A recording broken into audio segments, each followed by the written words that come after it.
Apa hukum orang merokok?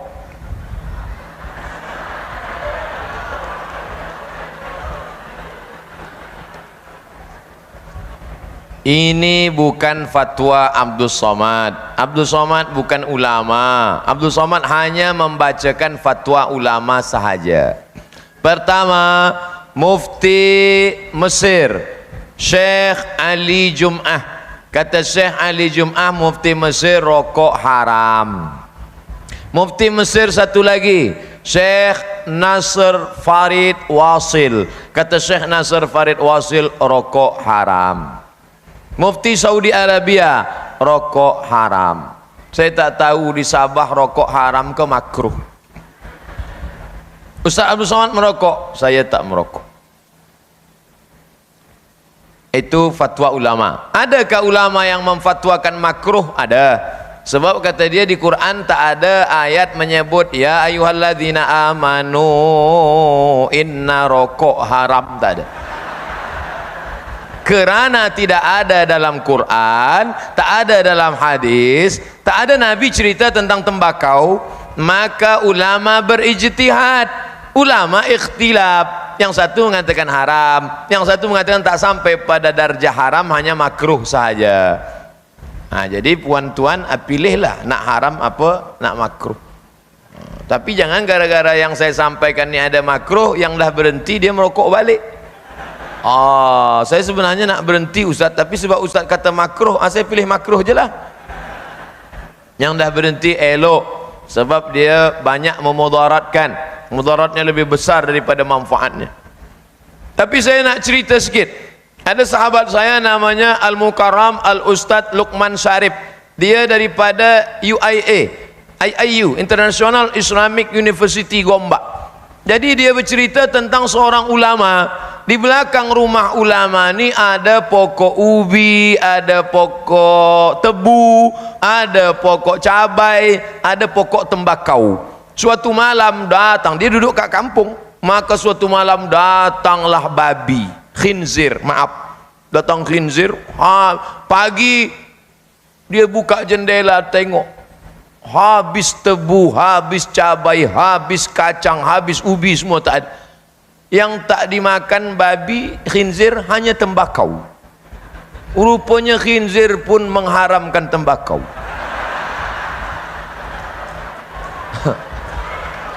Itu, tapi cerita ni padahal khinzir itu kan haram. Khinzir itu kan haram.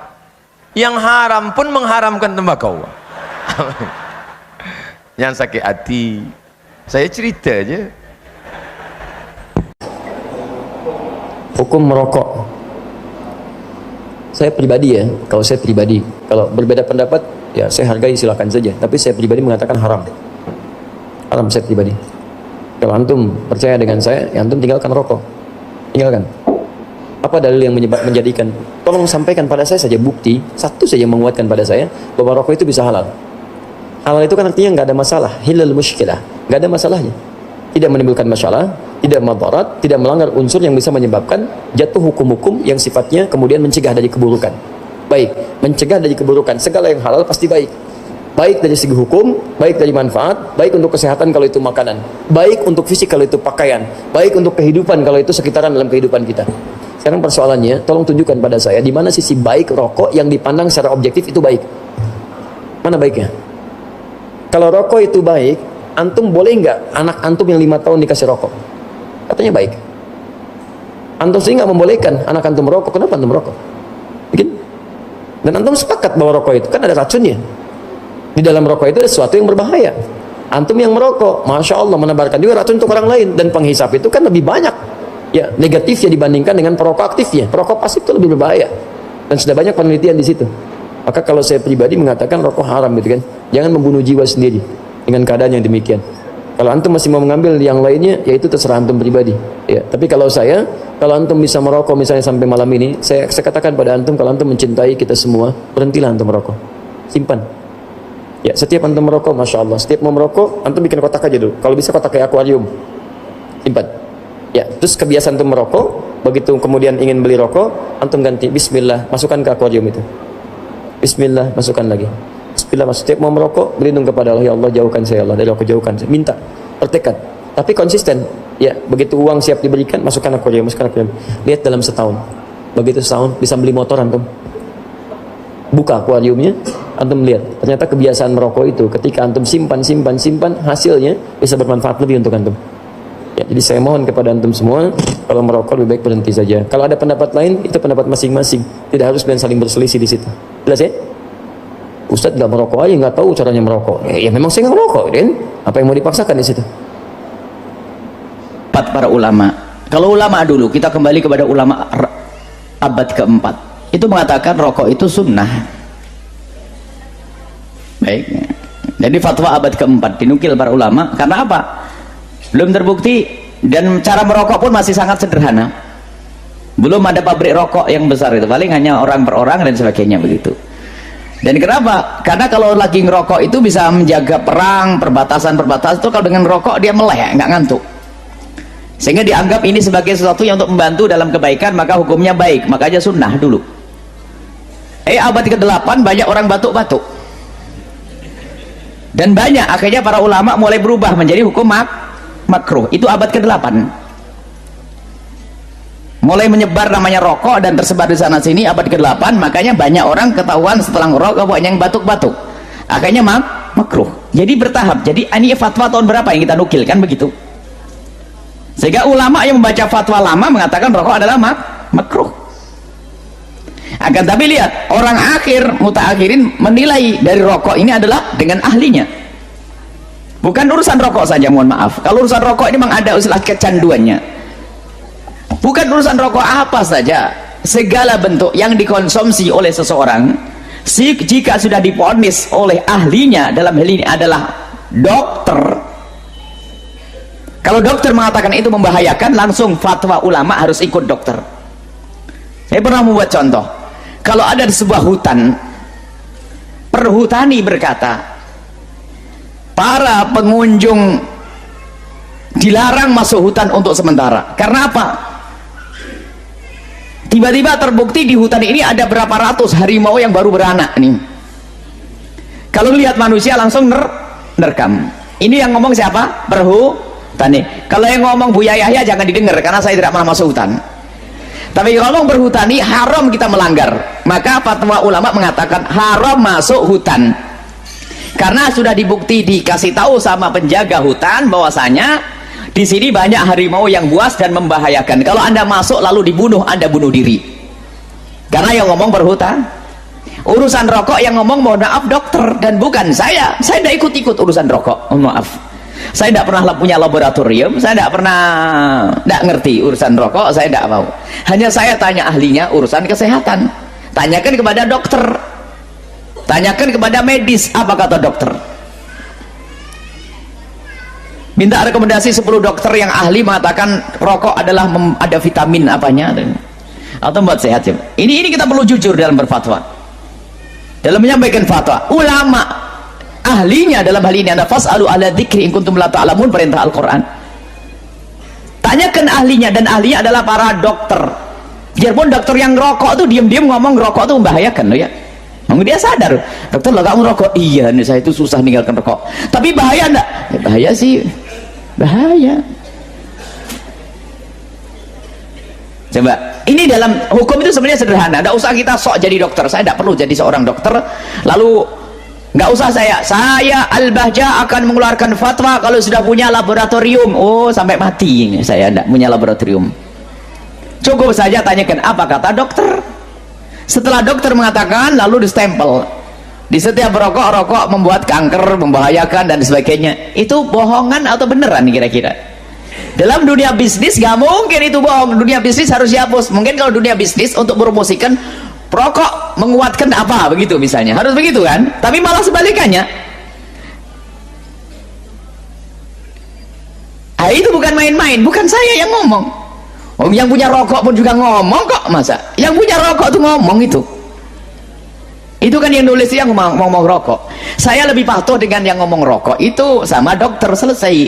Sehingga berdasarkan itu semua, maka segala sesuatu, jangan ngurus rokok. Kalau ngurus rokok pasti ada cemberutnya nanti. Segala sesuatu dari makanan atau apapun yang menurut dokter itu membahayakan, hukumnya haram. Segala sesuatu yang membahayakan, ini sudah ada, kita perlu lagi bab insyaf. Biarpun ada seorang masih sering makan pecel beracun tadi, misalnya, saya tidak ngomong rokok lagi, rokok bahaya, ngomong sih nggak enak banget gitu. Misalnya ada minuman beracun, minuman yang membahayakan. Kalaupun anda masih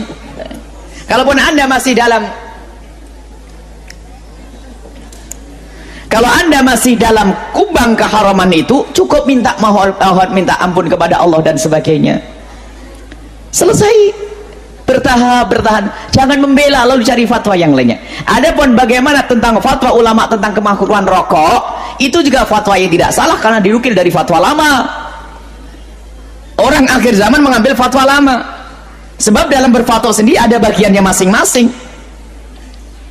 Dan kami yakin Imam Syafi'i kalau datang hari ini pun akan menggunakan dunia medis ini untuk mengontrol segala bentuk makanan halal haramnya. Karena Pak Praburiatul Laboratorium, pasti beliau yang paling ahli dalam hal ini, sebab beliau ada istilah namanya istiqra. Istiqra itu tanya ahlinya, itu adalah satu manhaj di dalam fikih Syafi'i, namanya istiqra. Kalau ingin mencetuskan hukum, jangan bertanya yang bukan ahlinya. Kalau urusan kesehatan, ya tanya dokter. Kalau urusan masalah kemasyarakatan, tanya pakar sosiologi. Jadi jangan tanya yang lainnya, itu kan istiqra'nya Imam Syafi'i, sehingga mengatakan bahasanya umumnya orang haid adalah 7 hari, banyaknya adalah 15 hari, paling pendek adalah 24 jam. Ini kan istiqra'nya Imam Syafi'i. Saya tidak akan melanggar Imam Syafi'i. Maka kalau ada fatwa yang mengatakan rokok itu adalah makruh, kami tidak bisa mengatakan bahasanya itu fatwa salah, karena dinukil dari fatwa yang ada. Akan tapi saya hanya ngajak bicara, yuk bicara dengan keinsyafan.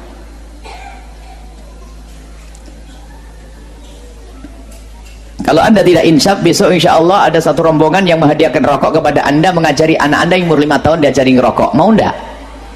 Enggak mau. Istri anda biar ngerokok semuanya, putra putri anda biar merokok semua. Mau atau tidak? Enggak mau. Perokok pun geleng kepala.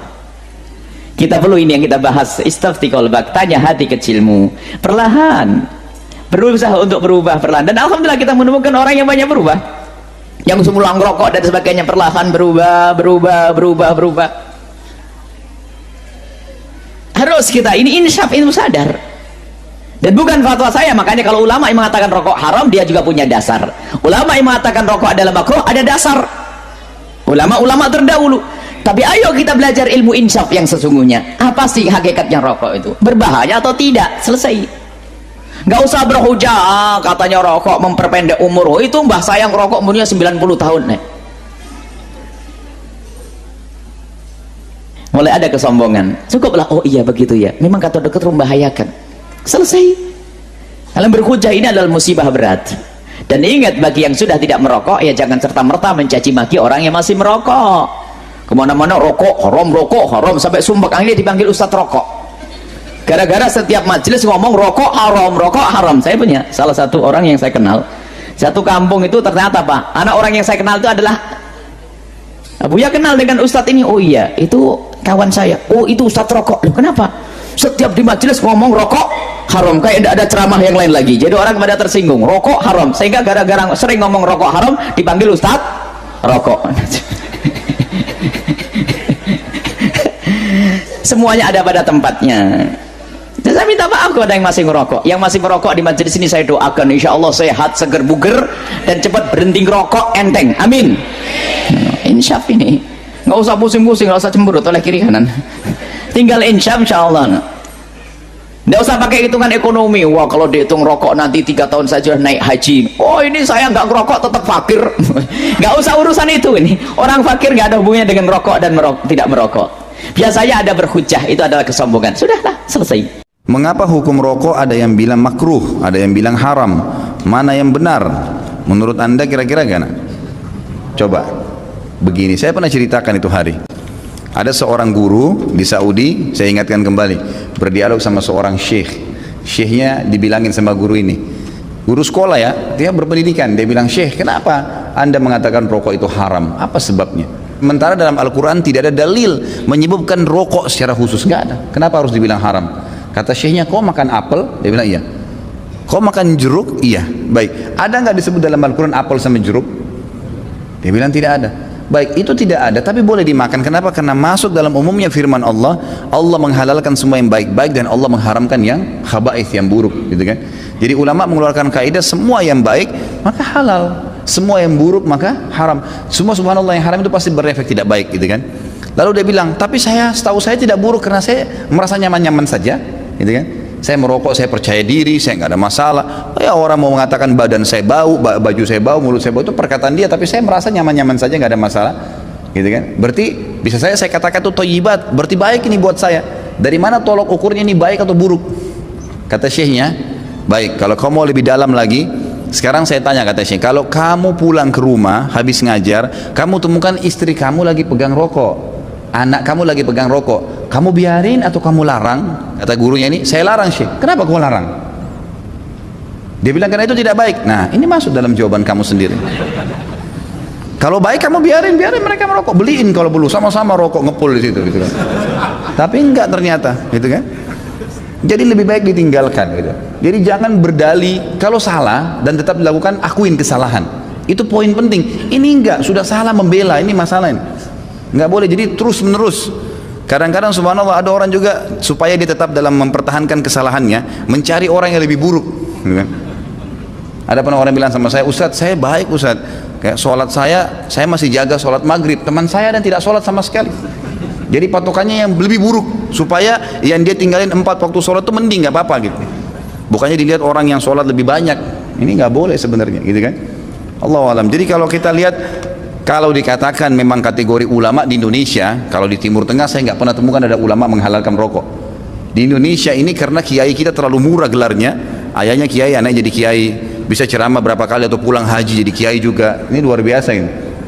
Saya mohon maaf, bukan menyombongkan diri sama sekali. Saya subhanallah berapa kali ketemu dengan orang-orang kiai. Kiai ini, saya kalau ketemu subhanallah seperti kalau antum ahli listrik misalnya, kemudian ada orang datang ngobrol masalah listrik, dia nggak ngerti. Misalnya ini listrik ini harus dipasang begini, jaringannya begini, terus dia bilang enggak harus begini, tapi dia salah jelas. Antum pastikan teorinya benar, salah ini orang. Kita akan bilang kok ngawur ini orang ngomong. Subhanallah, di kalangan dakwah penceramah pun begitu. Saya heran dari mana gelar-gelar kiai bisa didapatin nih gitu. Baca ayatnya salah, hadisnya dikarang-karang, banyak sekali sudah kesalahan. Cerita dongengnya sudah tidak masuk di akal. Orang yang mati bisa hidup kembali lah, ini dari langit lah, ini macam-macam. Yang tidak masuk di akal. Ini dari mana orang ini nih gitu? Ya, dari mana asal muasalnya bisa muncul gitu. Belum lagi yang sunnah Nabi SAW dilanggar, yang kukunya panjang, yang istri yang pakai jilbab, yang luar biasa. Makanya kata ulama, kalau kau mau melihat seorang alim, kau akan temukan kealiman itu pada diri dan keluarganya. Emang ada ciri di situ. Istrinya, anaknya, memang ada ciri kealiman di situ. Ada ilm. Alim kan itu maksud dari ilm ya.